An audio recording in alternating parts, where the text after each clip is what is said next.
Assalamualaikum warahmatullahi wabarakatuh.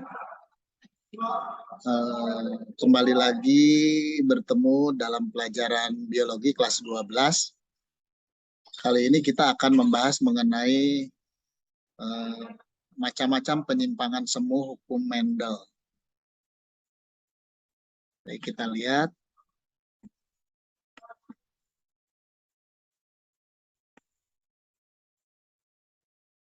Nah, yang pertama itu adalah interaksi genetik, yaitu atavisme.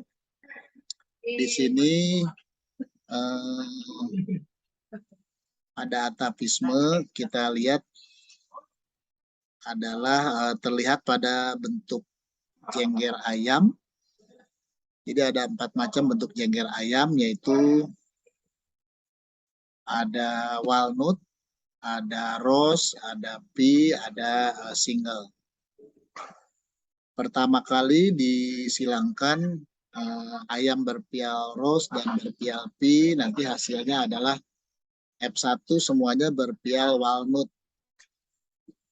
Di sini terlihat seperti persilangan biasa, persilangan yang termasuk hukum 1 Mendel, tetapi ketika dilakukan persilangan antar sesama F1, yaitu pada F2, terjadi penyimpangan, yaitu perbandingannya walnut 9, rose 3, pea 3, dan single 1. Karena jika dilihat dari fenotip, dia seperti monohibrid, tapi ketika melihat fenotip F2, ternyata adalah perbandingannya perbandingan dihibrid. Itu yang pertama. Kemudian yang kedua adalah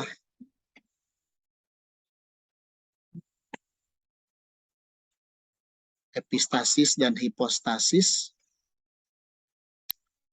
Di sini epistasis adalah gen dominan yang menutup ekspresi gen dominan lain yang sebetulnya adalah bukan alelnya. Contohnya di sini pada warna biji gandum, yaitu gandum berkulit hitam dengan gandum berkulit kuning. Ternyata pada F1 semuanya berkulit hitam, dan ketika disilangkan lagi sesama F1, ternyata pada F2-nya adalah dihasilkan gandum berkulit hitam ada 12, berkulit kuning 3, dan berkulit putih itu 1. Jadi 12, 3, 1. Itu yang kedua. Yang ketiga itu adalah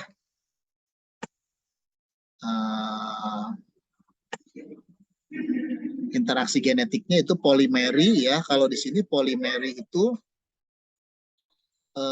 adalah gen-gen yang sifatnya dia terakumulasi. Jadi misalkan kalau pada warna biji gandum yang memiliki gen dominan M besarnya ada 4, itu tentu akan berbeda dengan yang memiliki gen dominan M besarnya hanya ada 1. Jadi kalau ada yang ada 4, misalnya merahnya merah tua yang hampir seperti warna hitam, kemudian kalau 3 itu merah, kalau 2 merah muda, kalau 1 merah muda sekali yang hampir putih. Jadi dia sifatnya adalah akumulatif.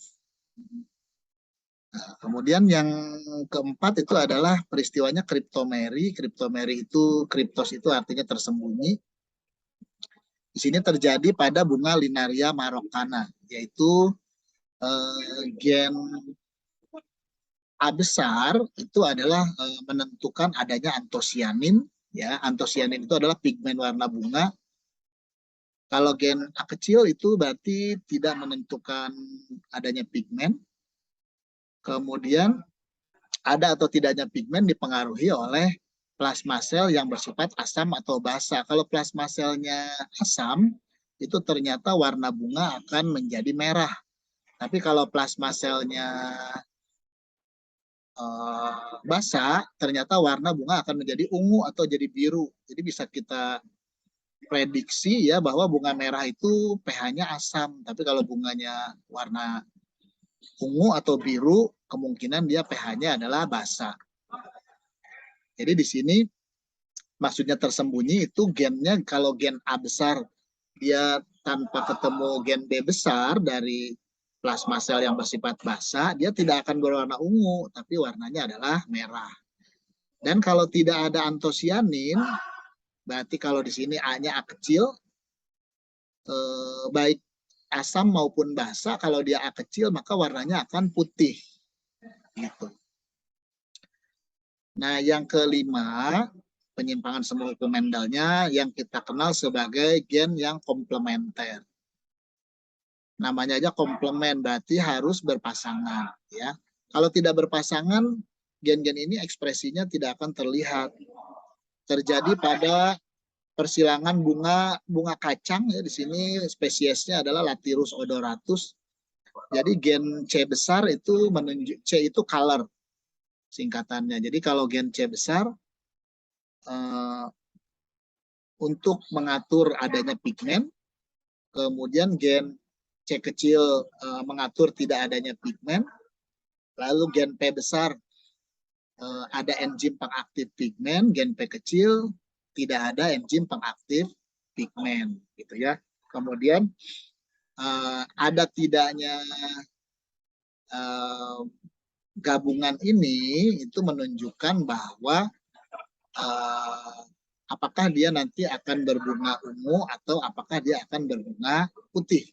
Jadi dia hanya akan berbunga ungu jika gen C besar berpasangan dengan P besar.